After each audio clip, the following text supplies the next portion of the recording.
All right, so here's a man I've had my eyes on probably the last 10 years or so for a possible candidate for the Antichrist. And why I believe that is in the Quran and in some of their hadiths and stuff, they say that their Imam Mahdi or the 12th hidden Imam, who is supposedly Islam's savior, who will spread Islam to the world, they say he'll be named Muhammad. He'll have a severe facial tic and he'll stutter. That's one of the ways that they'll be able to tell who he is. Now, Mohammed bin Salman, the Crown Prince of Saudi Arabia, he's been involved heavily in the Abrahamic Accords, and he has a severe facial tic and stutter. One of the first interviews I ever saw, I picked up on that immediately, and I was like, oh, and I went back and read it, and I was like, this. So I've always basically had my eye on this man because of that. But I'll show you here how he has a facial tic.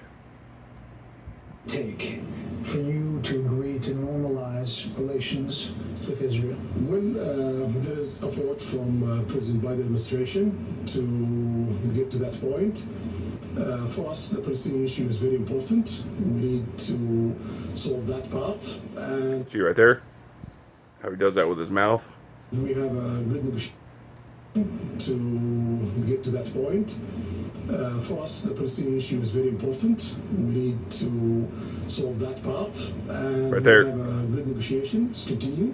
Till now, we gotta see where it will go. We hope that it will reach a place that it will ease the life of the Palestinians and get Israel back, as a player in Middle East. Little There stutter. were reports that you had suspended talks. No, that's not true. Not true. Stutter right there, So facial you tic think you would again. characterize it? Are you close? Every day we get closer.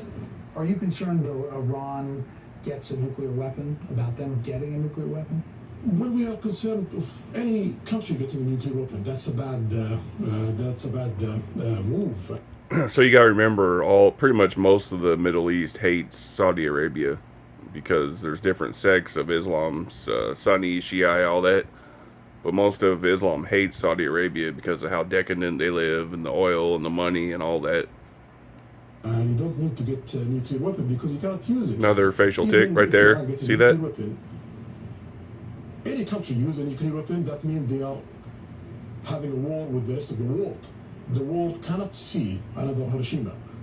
If the world see 100,000 people dead, that means you are in a war with the rest of the world. So it's a useless effort to reach a nuclear weapon because you cannot use it. If you use it, you gotta have a big fight with the rest of the world. If they get one, will you? If they get one, we have to get one.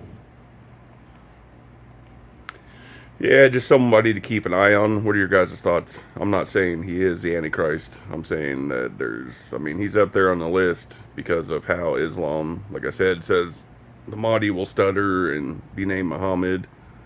Islam's going to play a huge role in the end times for sure. It's part of the three Abrahamic religions: Christianity, Judaism, and Islam.